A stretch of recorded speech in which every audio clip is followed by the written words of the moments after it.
Okay, तर आजच्या लेक्चरमध्ये आपण classification based on mechanism of action हे बघणार की एक्झॅक्टली जर एखादा ड्रग आपण घेतोय तर जी ऍक्शन कशी असणार आहे, कशा प्रकारे त्याची ऍक्शन असते. तर इथे दोन गोष्टी समजून घ्या. ज्यावेळेस तुम्ही ते एखाद्या रिसेप्टर वरती बाइंड करू शकता. आता बघा, ड्रग्स आहेत,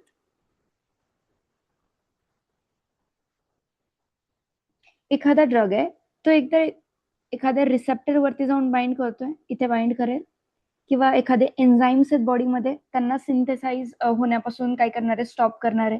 तर यांची मोड ऑफ ऍक्शन कशी आहे ड्रग्सची, त्याच्याबद्दल आपण आज स्टडी करतोय. लॉक अँड की, तुम्ही एन्झाईमचा स्टडी केला असेल. एन्झाईम काय करतात, रिसेप्टर्स वरती जाऊन बाइंड करतात, त्याच्यामुळे काय होतं, काहीतरी ट्रान्सफॉर्मेशन्स होतात आणि बॉडीमध्ये काही रिॲक्शन्स कॅरी आउट केले जातात. हे लॉक अँड की मॉडेल तुम्ही याच्याद्वारे बघणार की ड्रग मॉलिक्युल्स कसं इंटरॅक्ट करून आपल्या बॉडीमध्ये सेल्युलर रिस्पॉन्सेस जनरेट करतात. तर याच्यामध्ये बघा, पहिला आहे एन्झाईम इनिबिटर्स. एन्झाईमला इनिबिट करणार. ड्रग घेतोय आपण, पण त्याची काहीतरी बॉडीमध्ये ऍक्शन होती, काहीतरी जाऊन तो कुठेतरी बाइंड करणार आहे, काहीतरी मॉलिक्युल्सला चेंजेस करणार आहे, काहीतरी सिंथेसिस होण्यापासून काय करणार आहे, स्टॉप करणार आहे. म्हणजे कशा प्रकारची ऍक्शन आहे या ड्रगची, याच्यामध्ये पहिला आहे एन्झाईम इनिबिटर्स. इनिबिटर्स म्हणजे काय, एखादा एन्झाईम आहे, एन्झाईम्स रिसेप्टर्स एन्झाईम्स सिंथेसाइज केले जातात, ते जाऊन बाइंड करणारे रिसेप्टर्स वरती, आणि ते काय करते, बॉडीमध्ये काही मॉलिक्युल्स प्रोड्यूस करतील, त्यांना त्यांचं सिंथेसिस करण्यासाठी हेल्प करतील. आता याच्यामध्ये बघा, पहिला आहे competitive inhibitors. Competitive inhibitors, what is meaning of competitive? Competitive म्हणजे ते एन्झाईम सोबत इनिबिट करणार आहेत. आता समजा हा आहे रिसेप्टर्स, हा आहे एन्झाईम, आणि हा आहे ड्रग मॉलिक्युल, हा आहे ड्रग मॉलिक्युल. तर ज्यावेळेस एक रिसेप्टर प्रेझेंट आहे, हा रिसेप्टर आहे. आता हा एक एन्झाईम मॉलिक्युल आहे आणि हा आहे इनिबिटर. आता हे दोन्ही मॉलिक्युल्स काय करतील, एकमेकांसोबत कम्पीट करतील या साईट वरती. आता ही एक साईट आहे जिथे बाइंड करायला पाहिजे. या साईट वरती बाइंड करण्यासाठी हे दोघं एकमेकांसोबत कॉम्पिटिशन करतील. एकच सीट आहे, दोन कॅन्डिडेट, मग ते काय करतील, एका साईट वरती बाइंड करण्यासाठी कॉम्पीट करताय. तशा टाईपचे याला म्हटलं जातं कॉम्पिटिटिव्ह इनिबिटर्स. याच्यामध्ये तो रिसेप्टर वरती काही सुद्धा त्याच्या रिसेप्टरचे चेंजेस करत नाही, तो फक्त करणारे सबस्ट्रेट सोबत काय करतोय, कॉम्पीट करतोय. त्याला म्हटलं जातं drugs competes with natural substrate for active site. ही ऍक्टिव्ह साईट आहे जिथे एखादा मॉलिक्युल बाइंड करून काय करतोय, चेंजेस घडवून आणते, तर त्याच्यासोबत ते कम्पीट करते. त्याला म्हटलं जातं कॉम्पिटिटिव्ह इनिबिटर. दुसरं आहे नॉन कॉम्पिटिटिव्ह इनिबिटर. आता कॉम्पिटिटिव्ह नाही म्हणजे काय होत आहे, ज्या वेळेस एखाद्या रिसेप्टर वरती जाऊन हे मॉलिक्युल्स बाइंड करतात, ते अशा प्रकारे या स्ट्रक्चर बदलून टाकतात. Okay, changing the enzyme shape. या एन्झाईम शेपचं, एन्झाईमला अशा पद्धतीने चेंज करताय की तिथे दुसरा मॉलिक्युल्स बाइंड करत नाही. त्याला म्हटलं जातं non competitive inhibitor. Drug binds elsewhere changing the enzyme shape so it's no longer works. अशा पद्धतीने तिथे जाऊन बाइंड करताय की तिथे त्याचं पुढचं कोणतंही काम होणार नाही. याच्यामध्ये काही एक्झाम्पल्स आहे ज्याच्यामध्ये बघा, एसीई इनिबिटर्स. कधी पण एसीई ऐकलं, एसीई ते कशाच्या रिलेटेड आहे, हार्टच्या रिलेटेड. आता याच्यामध्ये पण एसीई 1 असतो आणि एसीई 2 असतो. हे दोघं कशासाठी इम्पॉर्टंट असतात, जे काय हार्टचं कॉन्ट्रिक्शन होतंय, हार्टचे जे वेसल्स आहेत किंवा आर्टरीज आहेत त्यांचं कॉन्स्ट्रक्शन करण्यासाठी, येस, यांचं कॉन्स्ट्रक्शन करण्यासाठी एसीई रिस्पॉन्सिबल असतात. आता हे मॉलिक्युल्स आपण ज्यांना कसं काय एन्झाईम इनिबिटर्स मध्ये हे काम करताय, एसीई इनिबिटर्स म्हणजे कॉन्ट्रॅक्शन होणार नाही या आर्टरीजचा, त्याच्यातून प्रॉपरली ब्लड फ्लो होणार आहे आणि हार्ट प्रेशर किंवा तिथे काय म्हटलं जातं, hyper tension. What is hyper tension? Arteries मधून ज्यावेळेस ब्लड फ्लो होत असतो, ज्यावेळेस यांचं कॉन्ट्रिक्शन होतं, यांचं डिस्टन्स कमी होतंय, ज्या या ब्लडनी म्हणजे ब्लड पण एक्झर्ट करते काही प्रमाणात प्रेशर कशावरती, या आर्टरीजच्या वॉलवरती. त्याला म्हटलं जातं hyper tension. Tension is exerted on the walls of arteries, that is hyper tension. आता हे प्रिव्हेंट करण्यासाठी एसीई इनिबिटर्स घेतले जातात. आता हे एसीई इनिबिटर्स याच्यासाठी घेतले जातात कारण की जे काय AC1 AC2 चं कन्व्हर्जन होणार आहे ते रिस्पॉन्सिबल आहे कॉन्स्ट्रिक्शन ऑफ ब्लड वेसल्स. आता हे होऊ नये म्हणून या साईटवरती जाऊन हे रिसेप्टर्स मॉलिक्युल्स बाइंड करतात ड्रग्स, आणि त्याच्यामुळे काय होणार नाही, पुढे त्यांचं कॉन्ट्रॅक्शन होणार नाही. Similarly NSAIDs, what is NSAID, याचा फुल फॉर्म काय आहे? Non steroidal anti inflammatory drugs. बरोबर, non steroid anti inflammatory drugs. याच्यामध्ये एक्झाम्पल काय? ऍस्पिरिन. आता याच्यामध्ये आपण बघितलं होतं, जे काही प्रोस्टाग्लॅन्डिन्स प्रोड्यूस केले जातात ते काय करणार आहेत, आता हे कोऑक्सिजनेस एन्झाइम्सला प्रोड्यूस करतात, जेणेकरून काय होणार आहे, ॲलर्जिक कंडिशन्स आपल्या बॉडीमध्ये डेव्हलप व्हायला लागतात. रेडनेस, स्वेलिंग, इचिनेस, या सगळ्या गोष्टी. याच्यामुळे तिथे पेन जास्त जाणवतं. आता हे स्टॉप करण्यासाठी NSAIDs यूज करतात, जे ऍक्ट ॲज अ इनिबिटर्स. आता कॉक्स हा एन्झाइमच काय करणार आहे, प्रोड्यूस होण्यापासून स्टॉप करतात. पुढची कॅस्केड होणार का? नाही होणार. त्याच्यानंतर आहे स्टॅनिन्स. रिड्युसेस किंवा जे काही कोलेस्ट्रॉल आहे, ज्याच्यामध्ये 2 असतात, LDH, लो डेन्सिटी लिपोप्रोटीन्स, आणि हाय डेन्सिटी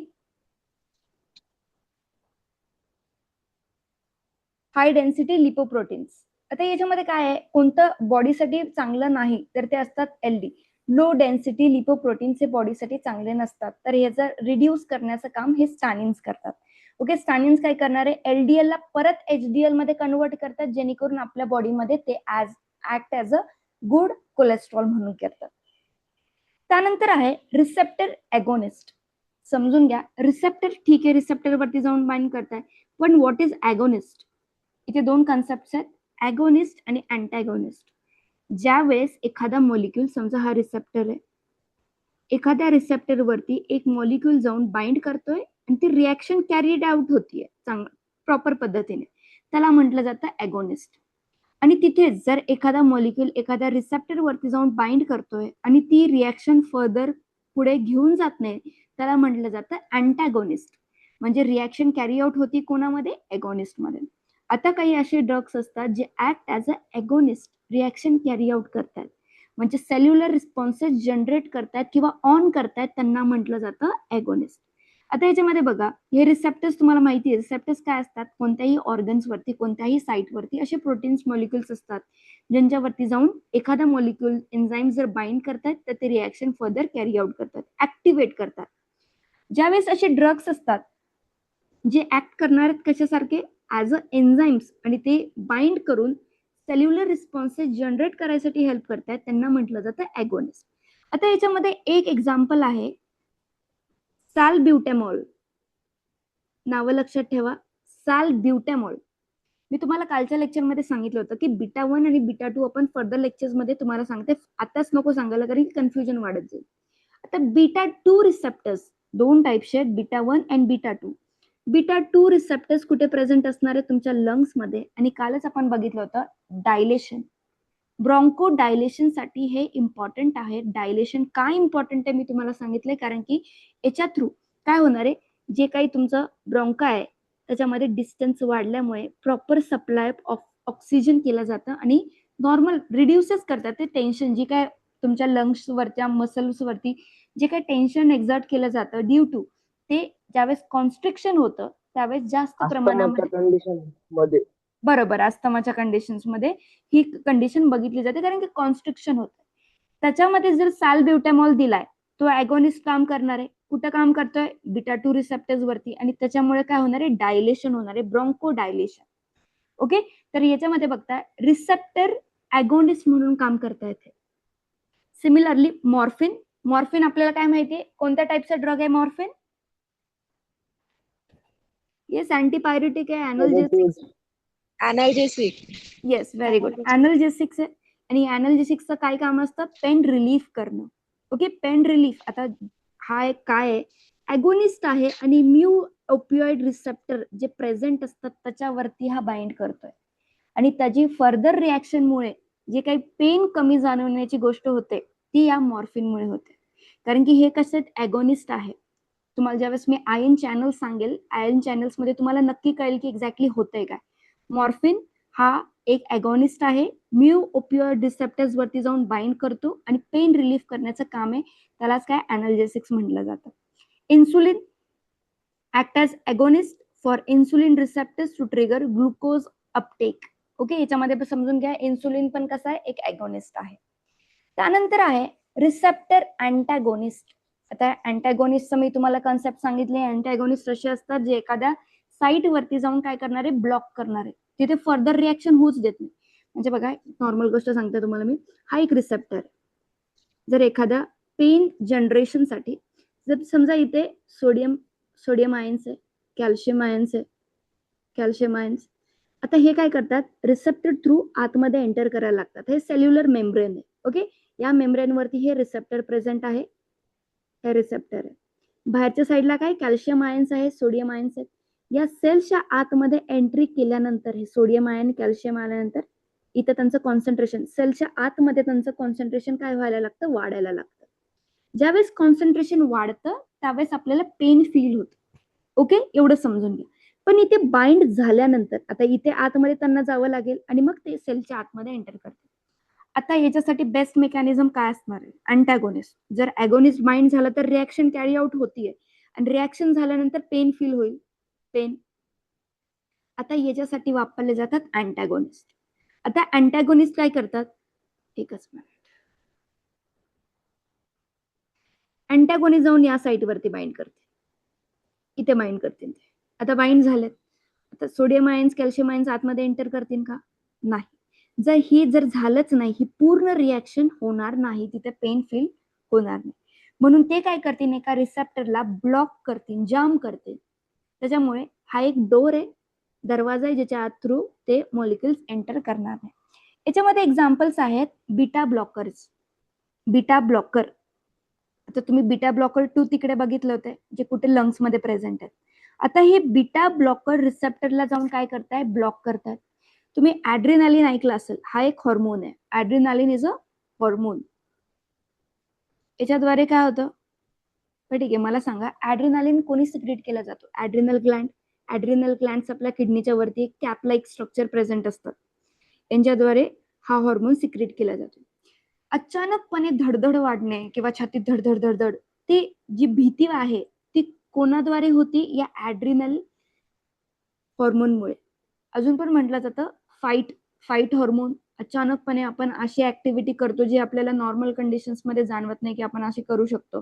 म्हणजे अशा पद्धतीने एखादी ऍक्शन करतो ती ऍड्रिनल हॉर्मोनमुळे केली जाते. पण ही जी कंडिशन आहे, लगेच हार्टबीट्स वाढणे, याला ब्लॉक करण्यासाठी हे बीटा ब्लॉकर्स वापरले जातात, ज्याचं एक्झाम्पल आहे प्रोपॅनॉल. समजून घ्या, जे काय हार्ट वरती आपले रिसेप्टर्स प्रेझेंट असतात, जिथे जाऊन बाइंड कोण करणारे, ऍड्रिनल हॉर्मोन्स. आता हे जर बाइंड झाले त्या साईट वरती, हार्टवरच्या जे काही रिसेप्टर्स आहेत त्याच्यावरती हे जाऊन बाइंड झाले, फर्दर रिॲक्शन होईल. पण ती रिॲक्शन आपल्याला होऊ द्यायची नाही, कारण की ती चांगली रिॲक्शन नाही. या साईट वरती ऍड केले जातात प्रोपॅनॉल, आणि याची ऍक्शन कशी, बीटा ब्लॉकर म्हणून हे काम करणार आहे. समजले.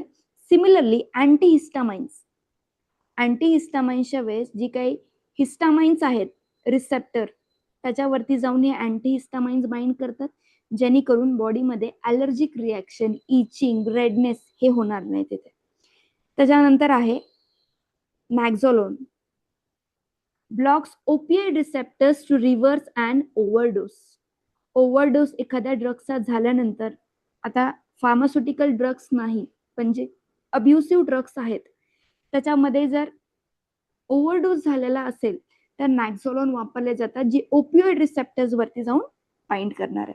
बघितलंय, अँटॅगोनिस्ट काय करतात, एखाद्या साईट वरती बाइंड करून ती रिॲक्शन फर्दर होऊ देत नाहीत, ते असतात antagonist. Ion channels block. Okay, आता इथे समजून घेण्याची गरज आहे. जसं आपण कॅल्शियम आयन्स बघितले, जर एखाद्या मेम्ब्रेन्स थ्रू आतमध्ये एंटर करतात ते काहीतरी ऍडव्हर्स रिॲक्शन दाखवतात. नेहमी ऍडव्हर्स दाखवतात का, नाही. पण तिथे आहे पोलरायझेशन अँड डिपोलरायझेशन, जे आपण न्यूरोफार्माकोलॉजीच्या मध्ये डिटेलमध्ये बघू. जेवढं आता तुम्हाला इथे अंडरस्टँडिंग साठी इम्पॉर्टंट आहे तेवढं मी तुम्हाला सांगते. एक मेम्ब्रेन असते आपली सेल मेम्ब्रेन, त्याच्यामध्ये काही आयन चॅनल्स असतात किंवा असे काही प्रोटीन मॉलिक्युल्स जे काय करणार आहे, आयन्स जे बाहेर सेल्सची बाहेरची साईड आहे, सेल्सच्या आतमधली साईड. आता इथे प्रेझेंट असणारे sodium ions, calcium ion, fluorine. आता या मॉलिक्युल्सला आतमध्ये घेऊन जाण्यासाठी हे प्रोटीन्स इम्पॉर्टंट असतात. आता याच्यामध्ये हा एक चॅनल आहे ज्याच्या थ्रू सोडियम, पोटॅशियम किंवा कॅल्शियम आयन्स आत किंवा बाहेर, इथून बाहेर जाऊ शकतात, बाहेरून पण ते आतमध्ये येऊ शकतात. दोन्ही वेनी मुवमेंट होते या आयन चॅनल्स थ्रू. आणि ज्यावेळेस ही मुवमेंट होते त्याच्यामुळे काय होऊ शकतं, पेन वाढू शकतं.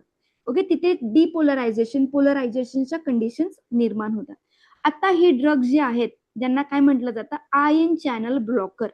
आता हा आयन चॅनल आहे जो काय करतोय, या मॉलिक्युल्सला आतमध्ये घेऊन जातोय, या मॉलिक्युल्सला बाहेर टाकतोय, पोलरायझेशन डिपोलरायझेशन होत आहे. आता इथे आपण ड्रग्स असे यूज करणार आहे जे आयन चॅनलला काय करतील, ब्लॉक करतील. एक सेकंड. आता या चॅनल्सला जर इथे ब्लॉक केलं तर ही मुवमेंट होईल का, नाही होणार. म्हणजे जे फर्दर काही प्रॉब्लेम्स आहेत ते कमी होण्यासाठी इथे मदत होते. म्हणजे आयन चॅनल ब्लॉकर, ज्याच्यामध्ये एक एक्झाम्पल आहे calcium channel blocker. Amlodipine as a example आहे. तुम्हाला मी काल पण सांगितलं होतं, ज्यावेळेस जास्त प्रमाणामध्ये कॅल्शियम आयन्स एंटर करायला लागतात हार्ट मसल्समध्ये त्यावेळेस प्रॉब्लेम्स किंवा कॉन्स्ट्रिक्शन किंवा प्रॉपरली हार्ट बिटिंग होत नाही.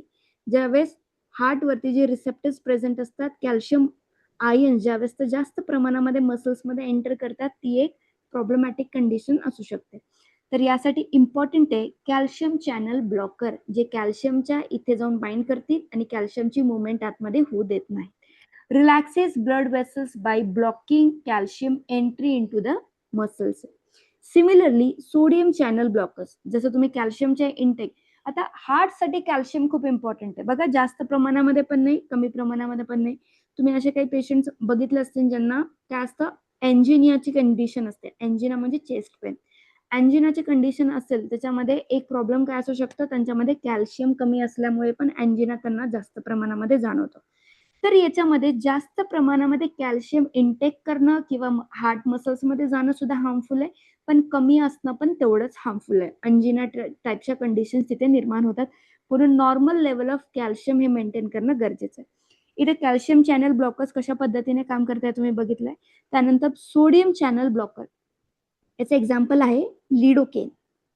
ब्लॉक्स पेन सिग्नल स्टॉप करताय. कारण की आपण काय बघितलं, हे जे चॅनल्स आहेत आयन चॅनल, जर इथे बाइंडिंग झाली अशा इनिबिटर्सची, या मॉलिक्युल्सची एंट्री होणार नाही. आणि एंट्री झाल्यानंतर आपण काय बघित होतं, पेन जे आहे ते इथे बघितलं जातं, जाणवतं पेन. पण असे जर ब्लॉक झाले मॉलिक्युल्स त्या साईडला जाऊन, तर काय होणार आहे, पेन सिग्नल जो आतमध्ये निर्माण होत होता तो स्टॉप होतोय. ओके, सोडियम चॅनल्सच्या याच्यामध्ये पण बघितले, जे तुम्ही नर्व सेल्स मध्ये बघताय. नर्व सेल्स कुठे असतात, ब्रेन मध्ये. न्यूरोफार्माच्या याच्यामध्ये कोणत्या टाईपच्या कंडिशन्स आहे, पार्किन्सन्स डिसीज किंवा बाकीचे जे दुसरे डिसीजेस आहेत, इन्सोमनिया, त्याच्यामध्ये काय एक्झॅक्टली प्रॉब्लेम्स होतात ते आपण त्याच्यामध्ये बघूयात. फक्त इथे समजून घ्या की या सोडियम चॅनल्सला ब्लॉक करणं गरजेचं आहे कोणत्या नर्व सेल्सच्या याच्यामध्ये. आता सेल वॉल सिंथेसिस, आता एखादा ड्रग आहे तो कसा करतोय, इनिबिटर्स म्हणून ऍक्ट करतोय, कोणत्या रिसेप्टर्स वरती जाऊन बाइंड करतोय, आयन चॅनल्स वरती बाइंड करतोय, जेणेकरून काय होईल, मोड ऑफ ऍक्शन दाखवली जाईल त्या ड्रगची. आता cell wall synthesis, cell wall काय असतो, एक्सटर्नल मेम्ब्रेन ऑफ सेल, आणि ती कशासाठी इम्पॉर्टंट असते, एखाद्या सेलला बाइंड करून ठेवण्यासाठी. आता ही सेल वॉल कोणाची ब्रेक करायची, आपल्याला कोणाची स्टॉप करायची आहे, जो काही बॅक्टेरिया आहे त्याचा आपल्याला काय करायचंय, सेल वॉल सिंथेसिस स्टॉप करायचंय. स्पेसिफिक ते antibiotics, such human cells have membranes but not cell walls. आता ह्युमन सेल्सला सेल मेम्ब्रेन्स असते, सेल वॉल्स नसतात. जे बॅक्टेरिया सिलेक्टिव्ह टॉक्झिसिटी इथे वाढवत आहे ज्यावेळेस तुम्ही सेल वॉल सिंथेसिस वरती फोकस करता. कारण की सेल वॉल्स कोणामध्ये असणार आहे, बॅक्टेरियाज मध्ये असणार आहे. म्हणून डिरेक्टली ते टार्गेट कोणाला करतील, बॅक्टेरियालाच करतील. आता याच्यामध्ये जे काही पेप्टिडोग्लायकेन लेअर किंवा पेप्टिडोग्लायकेन मेम्ब्रेन ज्याच्या लेयर्स असतात प्रेझेंट कोणामध्ये, सेल वॉल मध्ये, तर याच्या प्रोडक्शन मध्ये जर इनिबिशन आलं, सेल पेप्टिडोग्लायकेन लेअर जर बनल्याच नाही, तर सेल वॉल सिंथेसिस होत नाही. जेणेकरून काय होतं, पूर्ण सेल रप्चर होतो, बस्ट होतो. कारण की सेल वॉल एक्सटर्नल मेम्ब्रेनच नाही जी प्रोटेक्ट करेल आतमधला सायटोप्लाझम, बाकीच्या सगळ्या ऑर्गॅनल्स. तर याच्यामध्ये इम्पॉर्टंट कोणकोणते एक्झाम्पल्स आहेत जे सेल वॉल सिंथेसिस वरती काम करतात. तर मी तुम्हाला हे एक्झाम्पल्स काही त्यांनी दिलेत, कारण की एक्झाम मध्ये जे काही तुमचे PYQs आहेत त्याच्यामध्ये बघा कोणत्या टाईपचा सिंथेसिस आहे आणि त्याचे एक्झाम्पल्स काय. प्रोटीन सिंथेसिसला कोण स्टॉप करताय, सेल वॉल सिंथेसिसला कोण स्टॉप करताय, याची डिरेक्टली एक्झाम्पल्स विचारले जात आहेत. म्हणून तुम्हाला माहिती पाहिजे की सेल वॉल सिंथेसिसला जे काही इनिबिट करताय, स्टॉप करताय, त्याच्यामध्ये एक्झाम्पल कोणकोणते आहेत, पेनिसिलिन, सिफॅलोस्पोरिन आणि वॅन्कोमायसिन. हे सगळे एक्झाम्पल्स आहेत सेल वॉल सिंथेसिसला इनिबिट करणारे, जे स्पेसिफिकली टार्गेट करणार आहेत बॅक्टेरियाजला. ओके. त्यानंतर आहे प्रोटीन सिंथेसिस इनिबिटर्स. एखादा बॅक्टेरिया समजून घ्या की ड्रग्स घेताय, एक्झॅक्टली त्याचे ऍक्शन असतात आपल्या सेल वॉल, आपल्या बॉडीमध्ये असणारे की सेल्स वरती काहीतरी इनिबिशन म्हणून ऍक्ट करताय, कोणत्या तरी एन्झाईम्सला प्रोडक्शन होण्यापासून स्टॉप करताय. आता हे जे ऍक्शन आहे ती बॅक्टेरियावरती दाखवताय, म्हणजे बॅक्टेरियाचा सेल वॉल्सला सिंथेसिस करण्यापासून स्टॉप करताय. आता बॅक्टेरियाचं जे काही प्रोटीन आहे, आता प्रोटीन आपल्यामध्ये पण आहे आणि त्यांच्यामध्ये पण आहे. प्रोटीन सिंथेसिस करण्यासाठी रायबोझोम्स लागणारे, आपल्या बॉडीमध्ये पण रायबोझोम्स असतात, त्यांच्या बॉडीमध्ये पण रायबोझोम्स असतात. आता जे हे बॅक्टेरियाज आहेत, बॅक्टेरियाज मध्ये असतात रायबोझोम्स, त्यांचे 2 सब युनिट्स असतात. एक असतो 30, एक असतो 50S सब युनिट आणि एक असतो 30S सब युनिट. आता यांच्यासाठी त्याच्यामध्ये mRNA मध्ये कन्व्हर्जन होणार, mRNA त्यांचं प्रोटीन बनतंय. ओके. तर यासाठी इम्पॉर्टंट आहे हा रायबोझोम. आता आपल्याला यांच्या प्रोटीन सिंथेसिस वरती इनिबिशन आणायचं. याच्यामध्ये वेगवेगळे आता 2 प्रोटीन सिंथेसिस साठी कशावरती टार्गेट करू शकता. एकच मिनिट. प्रोटीन सिंथेसिस स्टॉप करायचं कोणावरती टार्गेट करायचं, मग या रायबोझोम वरती. रायबोझोम वरती पण 2 युनिट आहेत, 50S आहे आणि 30S आहे.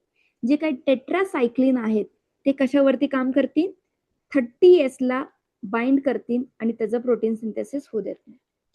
टेट्रासायक्लिन प्रोटीन सिंथेसिस साठी इम्पॉर्टंट आहे. मी तुम्हाला रिपीटेडली सांगते कारण की खरंच याच्यावरती PYQ झालेलं आहे की त्याची मोड ऑफ ऍक्शन कशी असते. याला अजून एक शब्द आहे मायक्रोलाइट्स. मायक्रोलाइट्सची मोड ऑफ ऍक्शन कशी असते, प्रोटीन सिंथेसिसला इनिबिशन करण्यासाठी मायक्रोलाइट्स वापरले जातात. आता प्रोटीन सिंथेसिस मध्ये 50S पण येणार आहे आणि 30S पण येणार आहे, पण इथे स्पेसिफिक एकदम अप्रोप्रिएट सांगितलंय की टेट्रासायक्लिन हे 30S वरती काम करतात आणि इरिथ्रोमायसिन हे 50S वरती काम करतात. अमायनोग्लायकोसाइड्स हे जे आहेत ते जे काही रीडिंग केली जाते, mRNA ची रीडिंग केली जाते, मग त्याच्यानंतर tRNA काय करतो, एक एक मॉलिक्युल जाऊन बाइंड करणार आहे त्याच्यावरती, जी पॉलीपेप्टाइड चेन फॉर्म होते. tRNA काय करतो, एक अमायनो ऍसिड आणून इथे टाकणार आहे, त्याच्यामुळे ही रीडिंगच प्रॉपरली केली नाही जात. जर रीडिंग प्रॉपरली केली नाही जात, अमायनो ऍसिडचं सिंथेसिस होणार नाही प्रॉपरली. त्याच्यामुळे अमायनो ऍसिड्स हे काय असतात, सब युनिट्स ऑफ प्रोटीन्स आहेत. ओके. जसं DNA आपल्या पूर्ण क्रोमोझोमचा सब युनिट आहे, तशाच पद्धतीने amino acids sub units of protein. छोटे छोटे amino acids come together and form proteins. जर प्रोटीन अमायनो ऍसिडची प्लेसमेंट प्रॉपरली होणार नाही तर प्रोटीन सिंथेसिस पण प्रॉपरली होणार नाही. आणि प्रोटीन कशासाठी इम्पॉर्टंट आहे, तर सेल्सच्या डेव्हलपमेंटसाठी, ग्रोथसाठी किंवा त्यांचे जे काही फंक्शन कॅरी आउट करण्यासाठी इम्पॉर्टंट आहे प्रोटीन. ते इथे होणार नाही, सेल किल होतो. टार्गेट कशावरती केलंय, किल करण्यासाठी, त्या सेल वॉल वरती केलंय, मग प्रोटीन सिंथेसिस वरती आपण टार्गेट केलंय. ओके. तर हे मोड ऑफ ऍक्शन होते. मोड ऑफ ऍक्शन ऑफ व्हॉट, ड्रगला जर काम करायचंय मग ते कशा पद्धतीने काम करतंय हे आपण बघितलं. बॅक्टेरियावरती करताय, ह्युमन बॉडीमध्ये करायचं असेल तर कुठल्या तरी रिसेप्टर वरती बाइंड करणं, त्याच्यामध्ये पण 2 प्रकार आहे, एगोनिस्ट म्हणून, अँटागोनिस्ट म्हणून. ओके. त्यानंतर बघितलं की कशा पद्धतीने बॅक्टेरियाच्या वरती इम्पॅक्ट कॉज करताय. आता कोणत्या ऑर्गन वरती ते अटॅक करणार आहे एखादा ड्रग, त्याचं डेस्टिनेशन काय, कुठपर्यंत जाऊन एखादा ड्रग पोहोचणार आहे, तिथे ऍक्शन दाखवत आहे.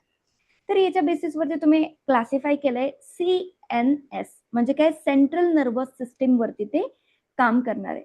ड्रग आपण घेतल्यानंतर तुम्ही ते इंट्राव्हेनस घ्या, ओरल थ्रू घेतलंय, ओके, कोणत्याही मोड ऑफ वेने तुम्ही जरी ड्रग घेतलंय ते कुठपर्यंत पोहोचणार आहे, तुमच्या ब्रेन पर्यंत पोहोचणार आहे, स्पायनल कॉर्ड पर्यंत जाऊन त्याची ऍक्शन असणार आहे. Brain spinal cord comes under central nervous system. तर ज्या वेळेस एखाद्या ड्रगला ब्रेन पर्यंत पोहोचायचंय, मी तुम्हाला काय सांगितलं होतं की खूप छोटे मॉलिक्युल्स, काल आपण काय बघितलं होतं, ब्लड ब्रेन बॅरियर. याच्यामध्ये काय बघितलं होतं की खूप ब्रेन स्वतः खूप सिलेक्टिव्ह आहे.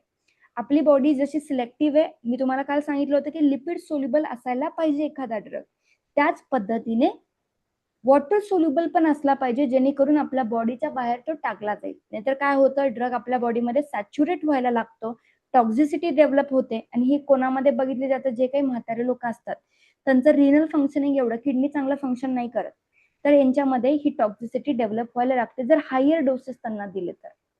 ओके, लहान मुलाला कमी डोसेस देतो आपण, म्हाताऱ्या माणसांना पण काय करतो, कमी डोसेस देतो.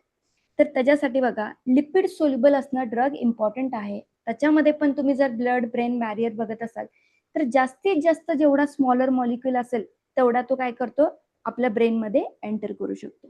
आता याच्यामध्ये काही टाइप्स आहेत. जे काही सेंट्रल नर्वस सिस्टीम आहे याच्यामध्ये तुम्हाला परत सांगते, ह्या सर्व टाइप्सच्या ड्रग्सला आपण डिटेलमध्ये स्टडी करणार आहे न्यूरोफार्माकोलॉजी. आता अँटी सायकोटिक्स ड्रग, शिझोफ्रेनिया. शिझोफ्रेनिया एक अशी कंडिशन आहे ज्याच्यामध्ये काय होतं, लोक विसरतात, म्हणजे मेमरी लॉस व्हायला लागते त्यांची. आता ही जसं जसं वय वाढते, अल्झायमर हा वेगळा आहे, शिझोफ्रेनिया ही कंडिशन वेगळी आहे. अँटी सायकोटिक याच्यामध्ये कोणती कंडिशन ट्रीट केली जाते, शिझोफ्रेनियाची. हॅलोपेरिडॉल हा ड्रग याच्यामध्ये दिला जातो, सेंट्रल नर्वस सिस्टीम वरती तो काम करतोय अँटी सायकोटिक म्हणून. अँटी डिप्रेशन, डिप्रेशनच्या कंडिशन ज्याच्यामध्ये काय असतं, ओव्हर थिंकिंग किंवा एन्झायटिक वेगळा ग्रुप आहे, अँटी डिप्रेसंट वेगळा ग्रुप आहे. ज्याच्यामध्ये मूड, ओव्हर थिंकिंग किंवा डिप्रेस फील करणं, चांगलं फील न होणं, हे जे मूडचे जे प्रॉब्लेम्स आहेत ते अँटी डिप्रेसंटच्या द्वारे नीट केले जातात. याच्यामध्ये SSRIs आणि सर्टालिन ही दिले जातात. तुम्हाला इथे त्यांचे ड्रग्सचे टाइप्स किंवा त्यांचे जे नाव आहेत ते लर्न करणं गरजेचं आहे. अनेस्थेटिक्स. What R अनेस्थेटिक्स? अनेस्थेटिक्स काय असतात, जर सोप्या भाषेमध्ये बघितलं तर तुम्ही काय म्हणू शकता, जे भूल देण्यासाठी वापरतात. भूल देणं म्हणजे काय, तिथलं सेन्सेशन स्टॉप होतं. ऑपरेशनच्या कंडिशन मध्ये डॉक्टर काय करतात, त्या साईट वरती भूल देतात किंवा एक ओव्हरऑल भूल दिली जाते जी पूर्ण बॉडीमध्ये जाणार. हाताचं ऑपरेशन असेल तिथे जास्त पेन जाणवू नये, फील जे होत आहे, सेन्सेशन होत आहे, ते स्टॉप करण्यासाठी काय केले जातात, अनेस्थेटिक्स दिले जातात. म्हणजे कॉन्शियसनेस राहत नाही, तिथे पेन जाणवत नाही, काय मुवमेंट होती तिथे ती जाणवत नाही. लॉस ऑफ सेन्सेशन हे अनेस्थेटिक्स मध्ये केलं जातं. आणि प्रोपोफॉल हा जो ड्रग आहे हो अनेस्थेटिक्स आहे. अँटी कॉन्व्हल्संट, आपण कॉन्व्हल्सन्स कालच बघितलं होते, जी इलेक्ट्रिकल ऍक्टिव्हिटी जास्त प्रमाणामध्ये वाढते आणि तिथे इपिलेप्सीची कंडिशन डेव्हलप होते. आपण कालच्या लेक्चरमध्ये पण इपिलेप्सी, प्री इपिलेप्सीच्या कंडिशन बघितलंय. ते मॅनेज करण्यासाठी अँटी कॉन्व्हल्सन्स दिले जातात. हे अँटी कॉन्व्हल्सन्स कशाच्या टाईपमध्ये येते, सेंट्रल नर्वस ड्रगच्या याच्यामध्ये इम्पॉर्टंट आहे. आता हे जे ओव्हरऑल ड्रग्स आहेत सेंट्रल नर्वस सिस्टीमचे, ते जे न्यूरो ट्रान्समिटर्स आहेत, मी काल तुम्हाला एक न्यूरॉनचा डायग्राम काढून दाखवलं होतं, मी शॉर्टली काढते पटकन.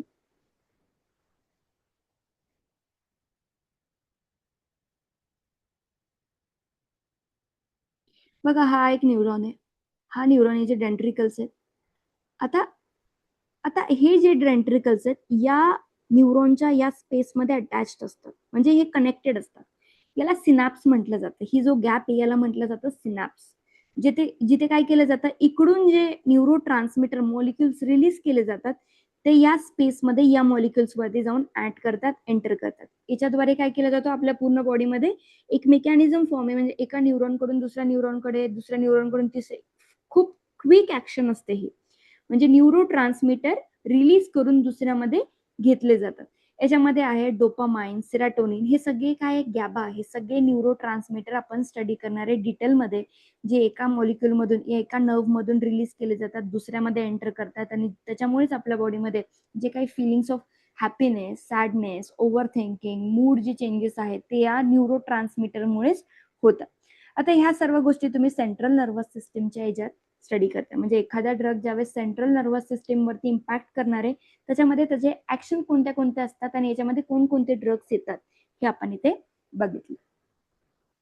त्याच्यानंतर आहे cardiovascular drug. Cardio that is related to heart. Heart वरती ज्यावेळेस एखादा ड्रग काम करतोय त्याला म्हटलं जातं कार्डिओव्हास्क्युलर ड्रग. आता जे काही ब्लडचं सर्क्युलेशन आहे या ब्लड वेसल्स द्वारे केलं जातं. आता याच्यानुसार काही क्लासिफिकेशन आहे ज्याच्यामध्ये तुम्ही या कार्डिओव्हास्क्युलर ड्रगला क्लासिफाय करू शकता. अँटी हायपरटेन्सिव्ह, अँटी अरिथमिक्स, कार्डिओटोनिक्स आणि हे काय, अँटी अँजिनल, खूप इम्पॉर्टंट टर्म्स आहेत हे, आपण पुढे बघूयात. फक्त इथे नावं समजून घ्या म्हणजे अर्थ, की आपल्याला कार्डिओवॅस्क्युलर फार्मॅकोलॉजीमध्ये खूप डिटेलमध्ये स्टडी करायचे. हायपरटेन्सिव्ह, मी तुम्हाला आधी सांगितलंय, हायपरटेन्सिव्ह ही कंडिशन काय असते?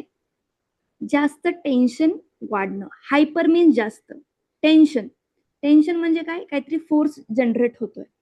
कशावरती फोर्स जनरेट होतोय? आर्टरीज आहेत ज्याच्या थ्रू ब्लड पास होणार आहे, यांचे कंट्रेक्शन झाल्यामुळे, किंवा इथे जर ते मेकॅनिझम वेगळं आहे लिपिडॉसिसचं, जिथे लिपिड सॅच्युरेट व्हायला लागतात, LDL ला वाढतात, ज्याच्यामुळे काय होतंय, यांचा जो डिस्टन्स आहे यांचा कमी झाल्यामुळे इथून ब्लड जे फ्लो होत आहे ते इथे प्रेशर एक्झर्ट करतं या आर्टरीजच्या वॉलवरती, त्याला म्हटलं जातं हायपर टेन्शन. आता ही ड्रग्स काय करणार आहे? अँटी हायपरटेन्सिव्ह, जेणेकरून तो ब्लड प्रेशर कमी होत केला जातो. याचं एक्झाम्पल आहे लिसिनोप्रिल, अँटी हायपरटेन्सिव्ह. रिदेमिक्स, कोणाला माहिती का रिदेमिक्सचा अर्थ काय? येस, रुची, भूषण, अरिदेमियाज म्हणजे काय?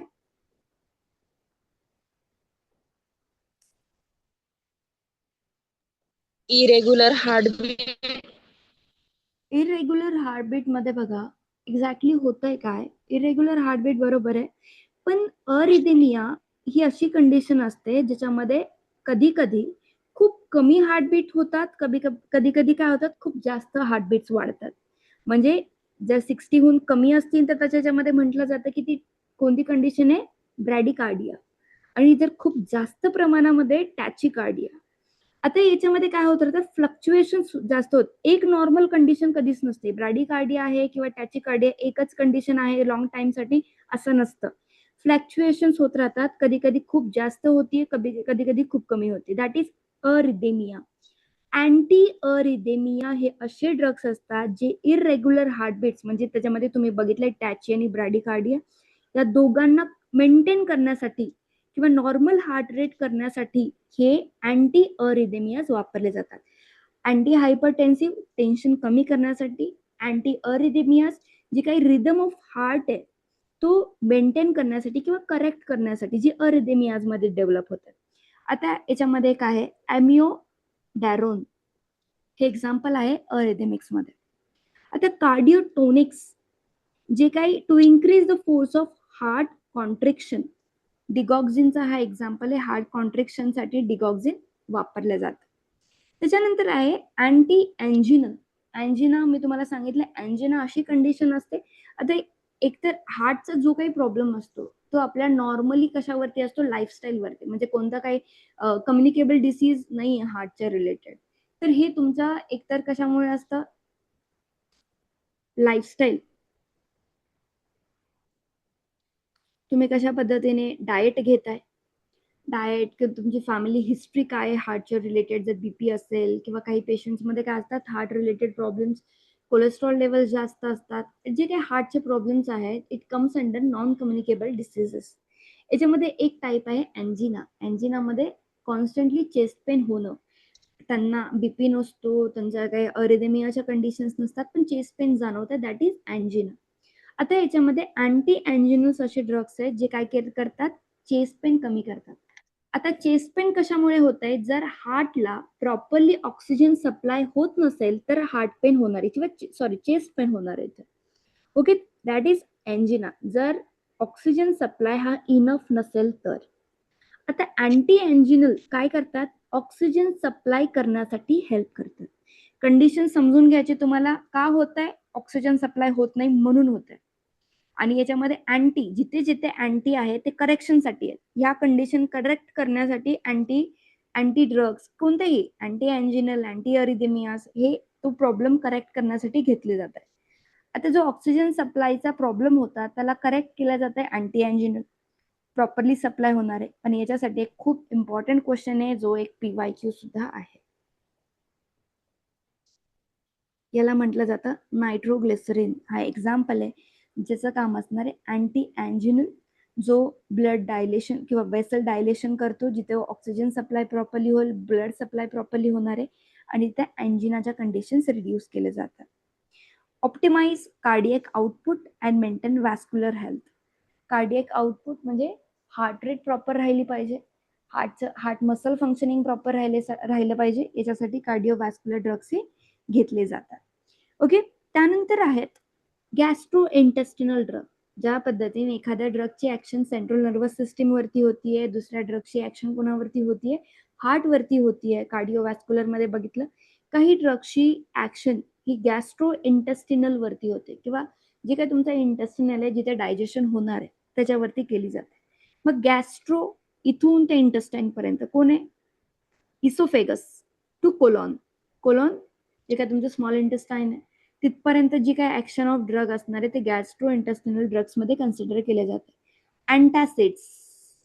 अँटासिड्स स्टमक मध्ये ऍसिड प्रोड्यूस केलं जातं जेणेकरून ते काय करेल, फूडला ब्रेकडाऊन करेल. पण जास्त प्रमाणामध्ये ज्यावेळेस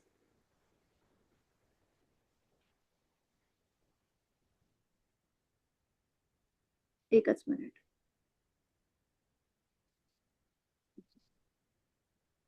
ठीक आहे बघा, हा तुमचा पाथवे जिथून फूड एंटर करणारे इसोफेगस मध्ये, इसोफेगस पासून ते कुठे जाणार आहे, स्टमक मध्ये जाणार. आता इथे एक वॉल असतं ज्याच्या थ्रू काय होतं, एक बॅलन्स केला जातो ऍसिडला स्टमक मध्येच ठेवण्यासाठी.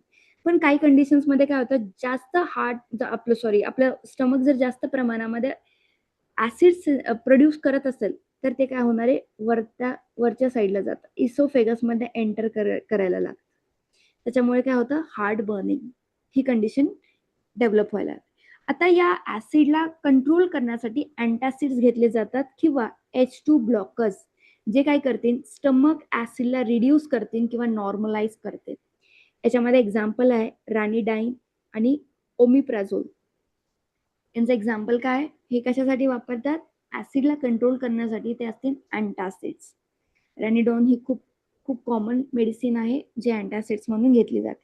अँटी इमिटिक्स, ज्या पद्धतीने अँटासिड्स आहे, अँटी इमिटिक्सचा वापर कसा, ज्यावेळेस मळमळ होते किंवा वॉमिटिंग आहे, नॉशियाचे कंडिशन्स असतात, त्या टाइम मध्ये जे ड्रग्स घेतले जातात ते अँटी इमिटिक्स असतात आणि यांची मोड ऑफ ऍक्शन कुठे आहे, हे गॅस्ट्रो इंटेस्टिनल आहे किंवा या सिस्टीम वरती ते काय करणार आहे, इम्पॅक्ट करणार आहे.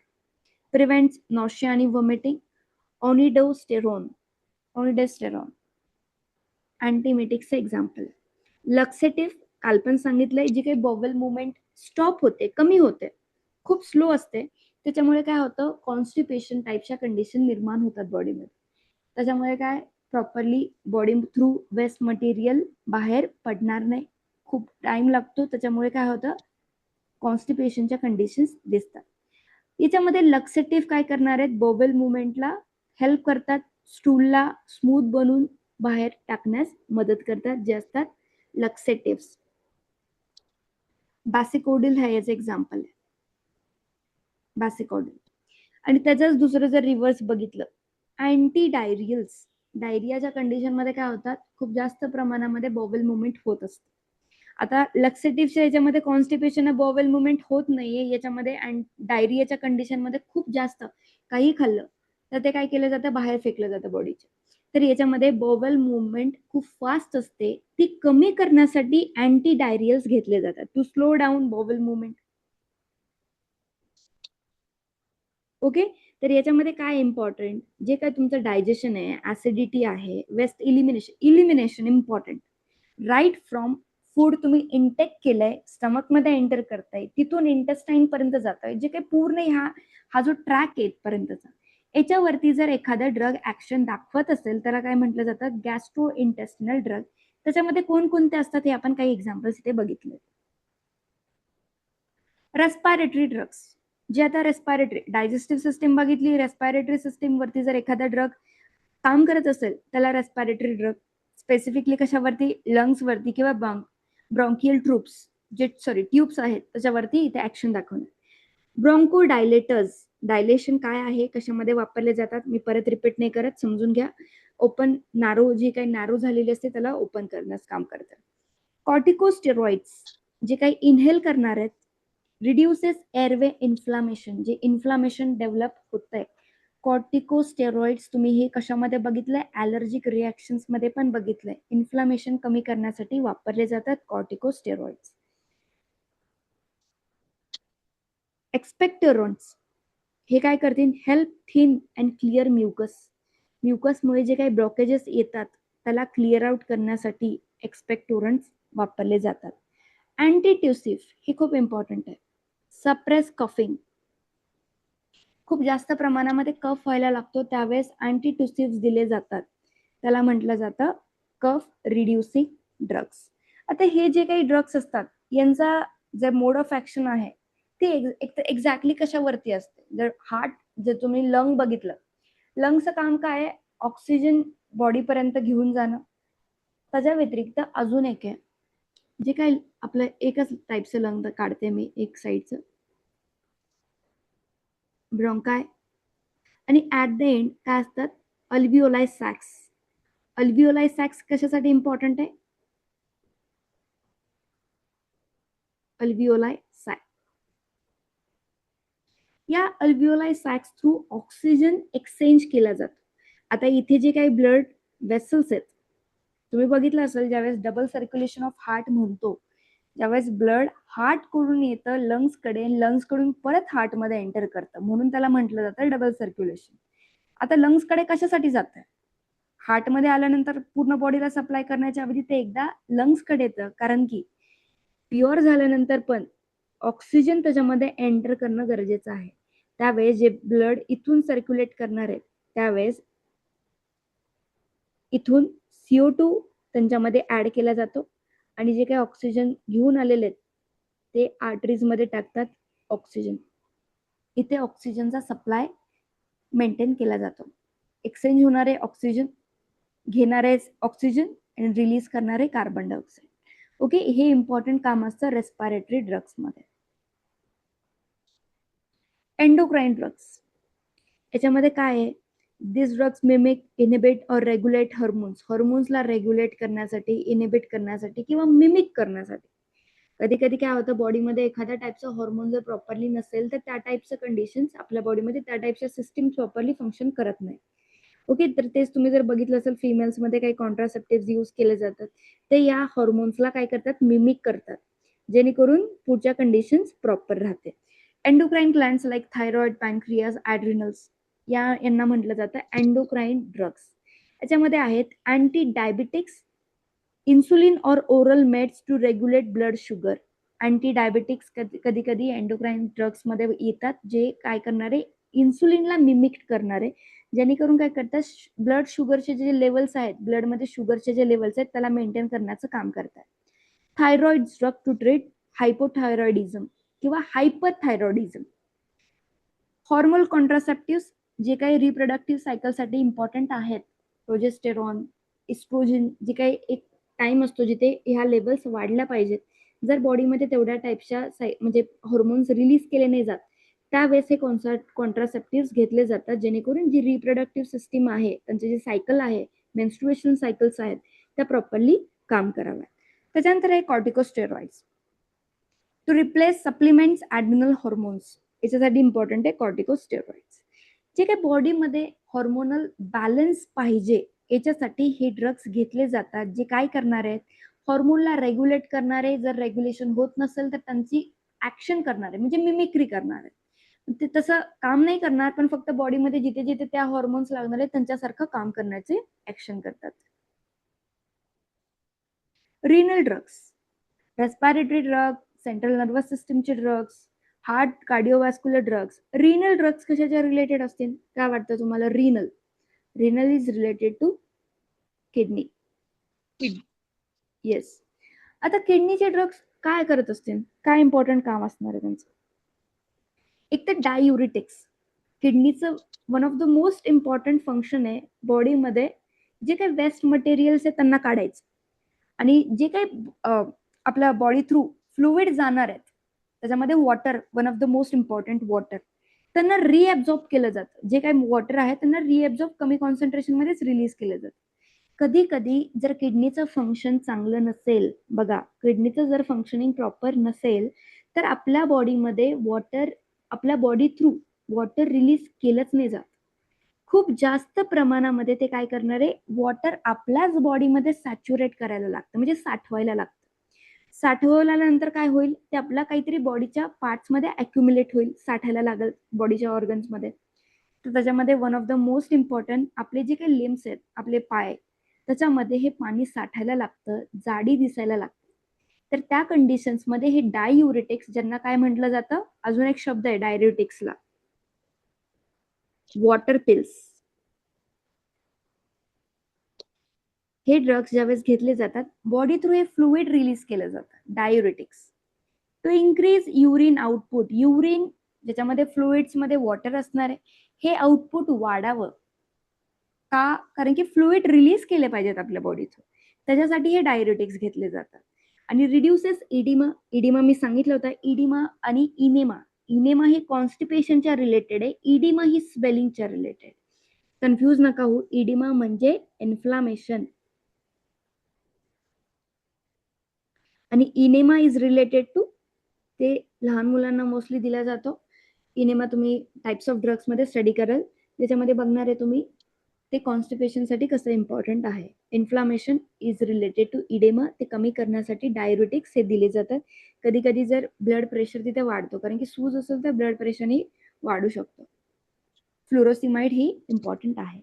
आता युरिनरी अल्कनायझर्स, जे काय आपल्या युरिनचा पीएच चेंज होतोय, त्याच्यासाठी हे इम्पॉर्टंट आहे. त्याच्यामध्ये असणारे सोडियम बायकार्बोनेट.